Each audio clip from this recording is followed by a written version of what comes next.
guys, sorry this video is going up so late. I promise next month I will work on timing with these videos. It's just with sponsors, usually at the end of the month or the beginning of the month, it kind of throws off my schedule a little bit and I don't like posting videos back to back. So that's why this video is a little bit delayed. But today we are going to be talking about all the movies that I watched in the month of June. I have tons of new releases in this video and a lot that just came out this year, and I'm going to be doing something a little bit different than I normally do. You guys know I normally don't put the movies that I talk about in these videos or in these lists or anything like that in the description, but today I'm going to. You're welcome. I will leave timestamps for all the movies that I'm going to be going more in depth with in this video down below. I won't be listing every single movie that I watched in June down below. If you want to know in advance, or if you want to, list, you can follow me on Letterboxd, because these videos are indeed Letterboxd recaps. I will have my Letterboxd link down below as well. If you want to follow me on there, you can get my feedback pretty much immediately. As soon as I watch a movie, I will post it on my Letterboxd with a star rating. So if you're ever curious, just follow me on there. So without further ado, let's jump into the month of June. The first thing that I watched in June is Bo Burnham's Inside. This was still very talked about. I knew I had to watch it because everyone was talking about it and I had to see what all the hype was about. I did like Inside, however, I have kind of a controversial opinion and feelings about it. I just don't think it's as genius as everyone made it out to be. I don't know if that's just me. I think I gave it 3.5 stars. It was good. I liked a lot of the segments. They were funny. He's funny. He's obviously very talented.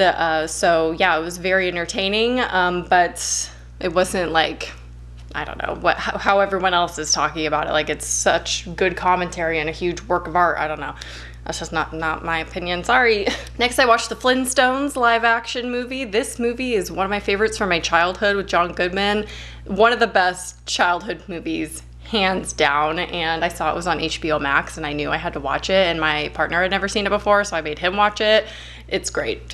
I love it. Finally, we're going to be talking about A Quiet Place Part 2. You probably already jumped to this part of the video from the description box. So I will say right off the bat, A Quiet Place Part 2 is one of my favorite movies that I've seen this year so far.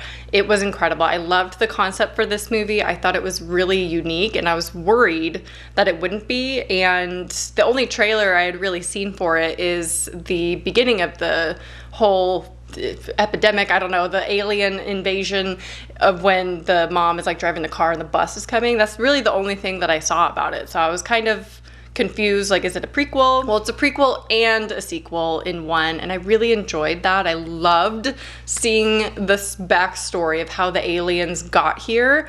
Incredible, especially because I love space. So I loved that storyline so much, and I really enjoyed the sequel portion of it. Like, everything about it I thought was really good. So the timelines of this movie with the prequel and the sequel were really one of the highlights for me with this movie. And I actually went in with lower expectations. I don't think the first one is super phenomenal. It's really good, but it's definitely like a thriller movie. I don't get a lot of horror out of it, but the second one I would say is a little bit more horror. It still kind of falls in the thriller category for me personally, but I will say this movie has some of my favorite jump scares I've ever seen in any movie, and that is saying a lot for me, and you know why. I'm just not a fan of jump scares typically in horror movies when they rely too heavily on the jump scares, or they feel like it's necessary to get the viewer to be afraid, and I hate that. I want you to scare me with like actual content,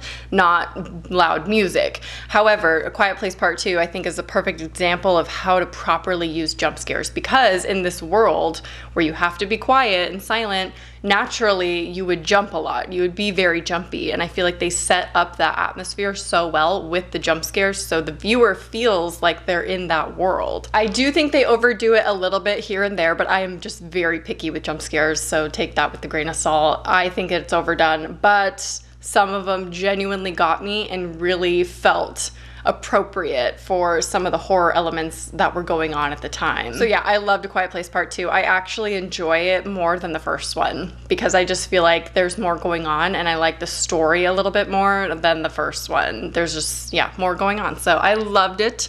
So if you haven't seen it yet, please go watch it. Next, I watched The Borrowers, which was such a mind fuck of a movie for me because of the casting. It's like my childhood worlds colliding. It was just so strange to see John Goodman converse with Arthur Weasley. I don't know. It just was just a weird scene, and then also having Slughorn be the father of Draco Malfoy. It just felt strange. It was a weird experience for me, but I really liked this movie. It's obviously not a horror. It's a weird movie, but I was into it. It was very entertaining, and I loved seeing all the Harry Potter actors in this. Okay, another one you jump to is The Conjuring: Devil Made Me Do It. Not my favorite movie that I've seen lately in theaters. I'm just not a huge fan. I think this one is pretty forgettable. Like, I don't remember, when I went to go, you know, outline this video and think about all the movies that I've seen, this was one that I was like, oh yeah, what happened in that again? Like, what? Whereas I feel like the first two Conjuring movies have something that really like stands out when,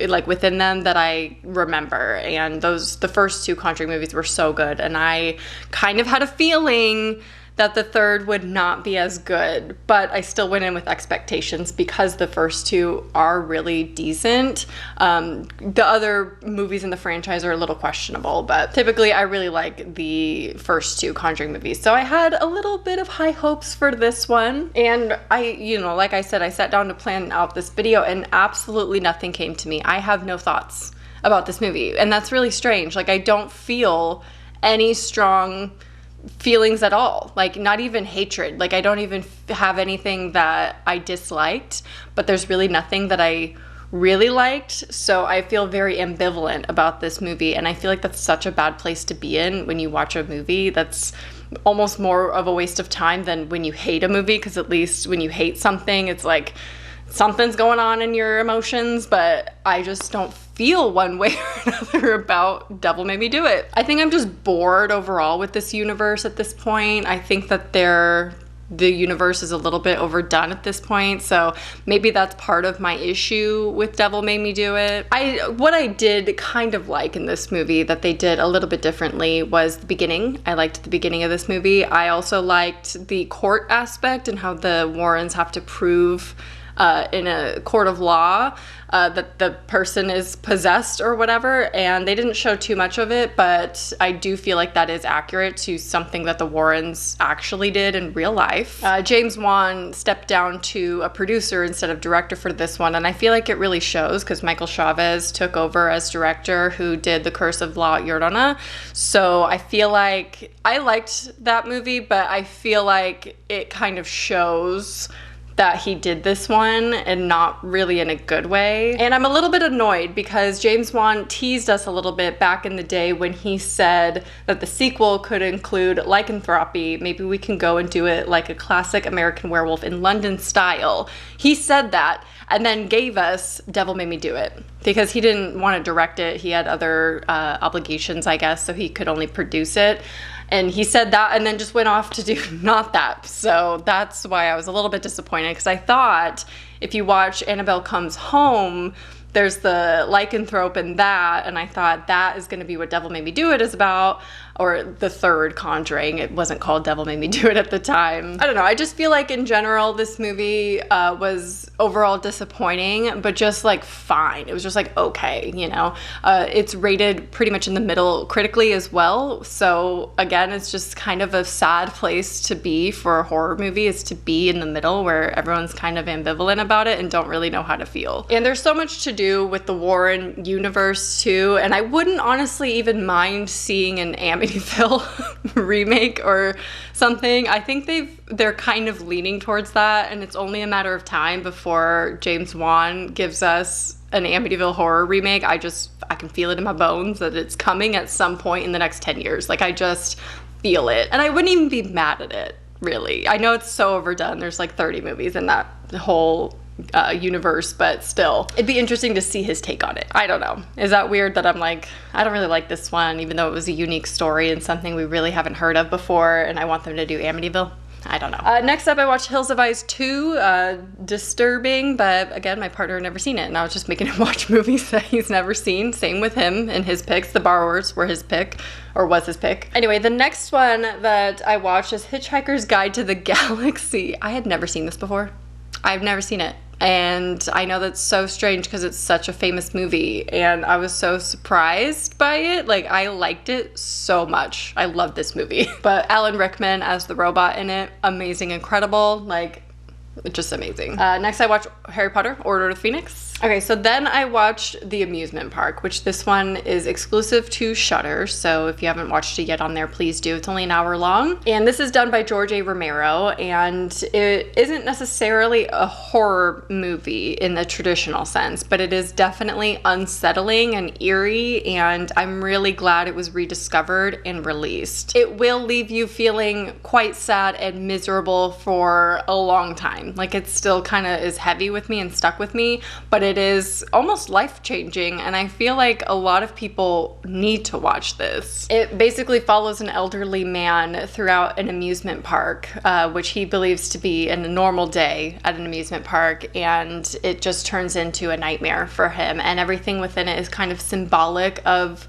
the things that the elderly go through on a day-to-day basis, just trying to live in the world that's not catered to them. And this was actually commissioned by the Lutheran Church originally through George A. Romero as an educational film, but then it was shelved and considered lost until 2017 when they found the reels and then restored it to 4K and released it in 2019. But please watch it. It is incredible. It's weird. It's like a fever dream, but it is a representation of elderly in society, so I think it's an important watch. Okay, then I watched Blade Runner 2049. Never seen this as well. Never seen the original Blade Runner. I know I'm way behind. Some of these movies, I know I'm behind, guys, but I'm trying to catch up. I won't lie, I liked Blade Runner 2049 a lot. Like, the visuals were just stunning, obviously. This is one of the most beautiful movies I've ever seen. However, there were a lot of plot points that just didn't sit right with me. I don't know. I just wasn't a huge fan of all the plot points in this movie. Anyway, next is another Ryan pick, another goofy pick, a house with a clock in its walls. This was a fun one. Again, goofy. Jack Black is in it. I don't know. It was a silly movie. It was good though. Okay, then I watched Awake. This is a new release that was just posted to Netflix, and I want to say right off the bat, highly, highly recommend it. Go watch it right now. This is one of the ones on this list that I'm gonna say to go watch right now. This is a sci-fi apocalyptic movie where a mysterious catastrophe takes out all electronics and humans' ability to sleep, and everyone is racing against the clock trying to find a cure for the unexplained insomnia, and the main character Jill realizes that her daughter might actually be the key to survival. This is one of those kind of apocalyptic drama movies, which is one of my favorite subgenres of movie ever, one of my faves. So this was definitely a premise that I knew I would love going into it, and I just kind of put it on a whim. I also watched this with headphones in. I don't know if that's relevant. Sometimes it is really adds to the ambiance and the atmosphere. Like when I watched Saint Maud with headphones in, that was incredible. I will say these types of movies like Awake aren't the best technically, but there's something really enjoyable about these movies still. So although I say go watch it right now, don't go in expecting like a masterpiece, but do expect to be really entertaining. This has really good commentary in it if you're paying attention. It's really, really good and inspiring and just interesting. It's an interesting movie, and it's a little bit more than it seems on the surface, I would say. But I live for these kind of movies, like the post-apocalypse, kind of post-disaster, dystopian almost. This does get dark, like the horror elements in this are really good. It's not really a horror, I would say, kind of like apocalyptic drama, thriller, something sci-fi, I don't know. But it's a little bit more action thriller and with horror elements. If you like Greenland or maybe The Discovery, those are ones that are somewhat similar, but like more in premise than in actual execution, but I highly, highly recommend Awake. Then I rewatched Annabelle Comes Home. I'm trying to get through all of the Conjuring universe. I'm rewatching all the movies, and then I will be doing a ranking video, so that's why I watched that one. Then I watched one of my favorite movies of all time, 13. Again, not a horror. This movie is incredible. I think it's made its way into my top 10 movies of all time. It's very... I don't want to say close to home, but it's very relevant. I don't know. It's just, I see that movie and I see what could have happened to me, which is scary. It's very like a personal attachment to that movie, and it's just beautiful and amazing. I love 13 so much. Next, I watched Unhinged, which came out in 2020. This is a ride, a wild ride, this movie. Oh my gosh. I honestly started watching this movie as a joke. I was, you know, thinking, well, I kind of want to see that, but it seems so ridiculous. Like the trailer is so ridiculous. The concept, Russell Crowe, all of it. It just seemed so over the top and ridiculous that it was almost like a funny movie to put on at the time, and boy was I surprised. This movie is way more horror than I could have ever anticipated with that trailer. Don't get me wrong, it's still a ridiculous movie and still over the top, but in such an entertaining way. Like, I enjoyed this movie so much more than I thought, and was genuinely like horrified at times because I was so not expecting half the things that happen in this movie. So this follows a woman who honks at a man during rush hour traffic and is soon confronted, and when he doesn't get his apology, he then stalks and terrorizes her and her family. Now, the reason why this one wasn't true horror is because it was so over the top and ridiculous. When it comes to road rage, what you see in this movie is typically not what happens. Like, it's not how that goes down. Like, the implausibilities, and it's just hard to believe that half the things are happening. So it makes for more of an entertaining movie than a stressful movie, because for me personally, I'm terrified of road rage. So I was kind of anticipating to be a little freaked out by this movie and like not comfortable, but it turned into just like a goofy type movie that was entertaining because it was so ridiculous that I know that will never happen to me. It is highly gory, and it actually has a pretty decent body count, which I did not think. I thought maybe 1, maybe 0 would die, but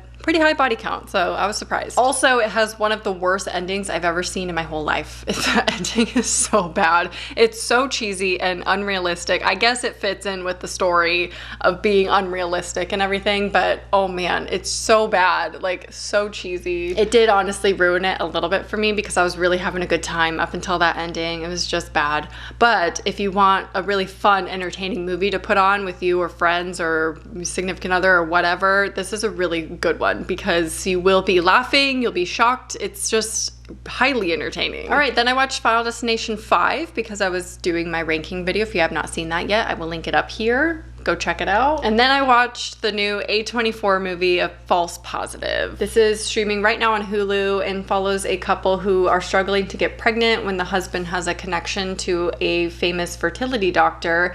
And after successfully getting pregnant, Lucy, played by Alana Glazer, begins to get suspicious about Dr. Hindle and his charm. This movie is unsettling, to say the least, and I would definitely classify it as a horror movie, true drama thriller, I would say. It has a lot of atmosphere building, if that's even what you want to call it. It's one of those movies where you hear every little rustle of fabric and like sound and, you know, mouth noise, and I don't know how to describe it, but it's just very like visually perfect,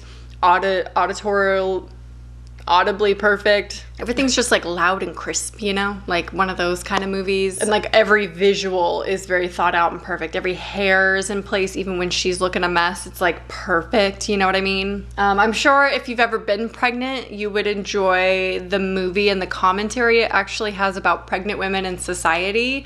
However, it's probably not the best movie to watch when you're pregnant or if you've had a child, because dear God, I would say actually if you have children, don't watch this because it's gonna be disturbing. I did feel like the ending of this movie wasn't super strong. However, I did enjoy it a lot more than I thought I would. It's kind of a slow burn throughout, but I thought it was really creative and, you know, a little Rosemary's Baby-ish. So there were many aspects that I liked about this, and some things were just a little bit horrifying as someone who does want to be pregnant one day.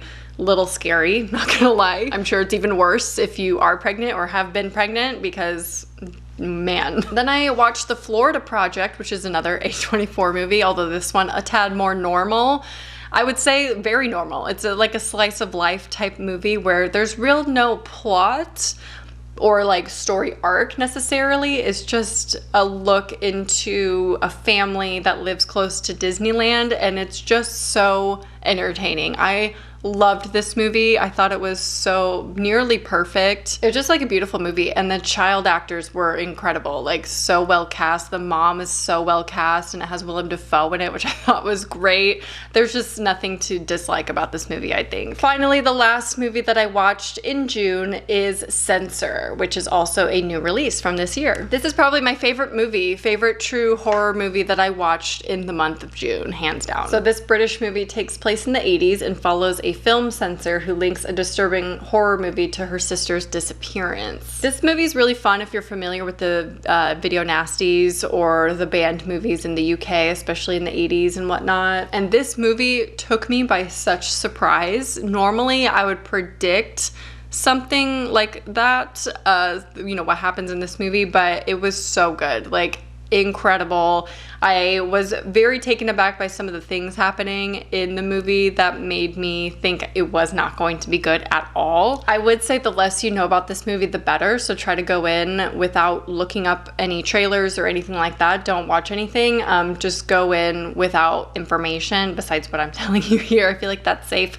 But do know that there's going to be moments that you will find very cheesy and out of place, especially with the atmosphere and tone building that they do throughout the movie.